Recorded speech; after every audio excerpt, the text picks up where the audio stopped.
It is so grossly unconstitutional. All of you know that the only entity that can take this country to war is the U.S. Congress. The president does not have the right. The United States should not be in an offensive war against Iran without a vote of Congress. The procedure should have been that Congress was briefed before we decided to enter war and that we actually had a vote on it.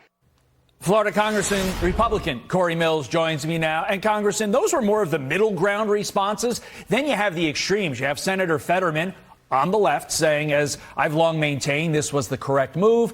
Congressman Josh Gottheimer saying the world is safer because of the actions of our brave service members. And then to the other extreme, you have this. New York Congresswoman AOC Alexandria Ocasio-Cortez calling for President Trump to be impeached. Your reaction to the all over the place reaction? Well, I mean, a lot of these people are misinterpreting what the Constitution actually says. The president does have, under Article 2, Section 2, a limited executive war power authority.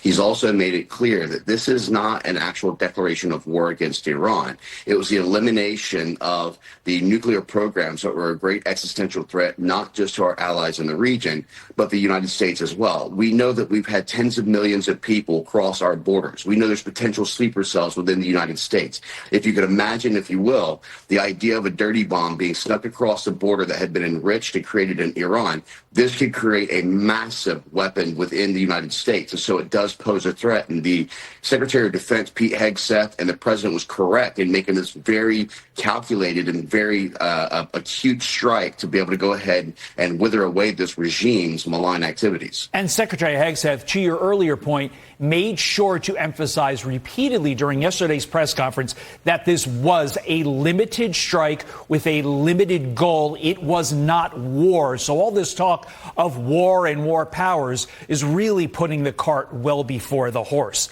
So we started with the Democrats and their disunity.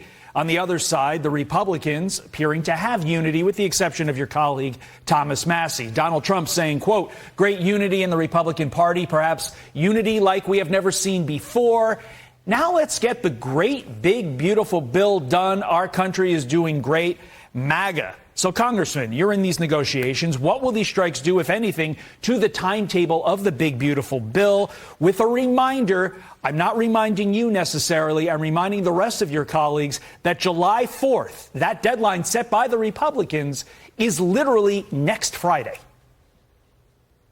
Yeah, look, we need to go ahead and make sure that we don't allow certain things to sunset, like the Tax Cut Jobs Act, that really protect American corporations and businesses from going from what is now a 21% tax break to a 43.5% tax.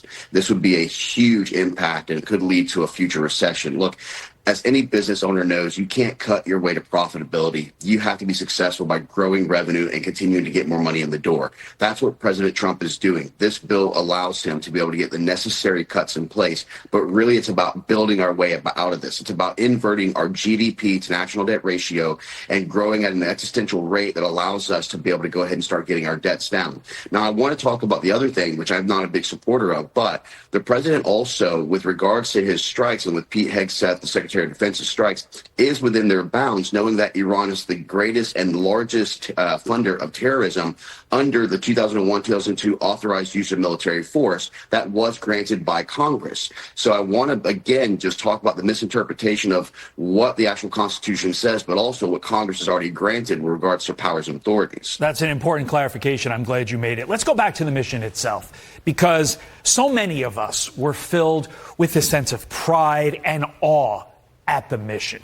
But when you're a military veteran, a decorated veteran like yourself, how is all that feeling of pride and that awe amplified when you know truly how much goes into this? Look, it's absolutely incredible. Our warriors are the best in the world. As Secretary of Defense Pete Hegseth has said, and others, we have the greatest, boldest, strongest, and truly the biggest warriors out there. The rest of the world is now taking notice of that once again, because we have a president who has a backbone, who's willing to actually do what's necessary.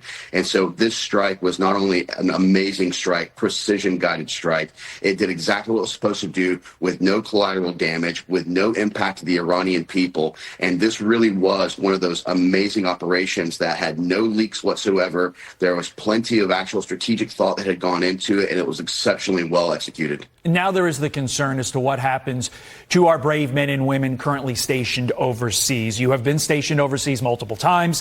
What is happening right now on our military bases in the Middle East to prepare and protect against a possible Iranian strike? Well, we know that there's a lot of retaliatory attacks that's occurred, especially there in the country of Iraq. We've seen where Katyusha rockets, as well as for other missiles, have been launched in retaliation. I think that Iran is on notice for the fact, and the president said this in his first administration as well, as if even one single American is killed, that he had other targets that were designated to include the homes of the foreign minister and others. So I think that Iran is very much on notice, and they realize that this isn't just cheap rhetoric or the Obama administration's red line on Syria. The president has taken discernible action, and he will continue to do so if Americans are actually put in threat and harm's way. But our soldiers are prepared. I'm sure they're looking at the different bunker positions. They're looking at all the different ways to try and do counter UAS, as well as for looking at utilizations of other counter missile defense capabilities, THAAD, Patriot, etc. So the various batteries and the MDA, missile defense agencies, will be on high alert. But our military members are ready. They're positioned. They're poised. But we also need to make sure we're not putting them in unnecessary harm's way by keeping them in countries that we no longer have an operational mission. Important clarification there. Congressman Cory Mills, thanks for taking the time with us this morning. We appreciate it. Thank you, Todd.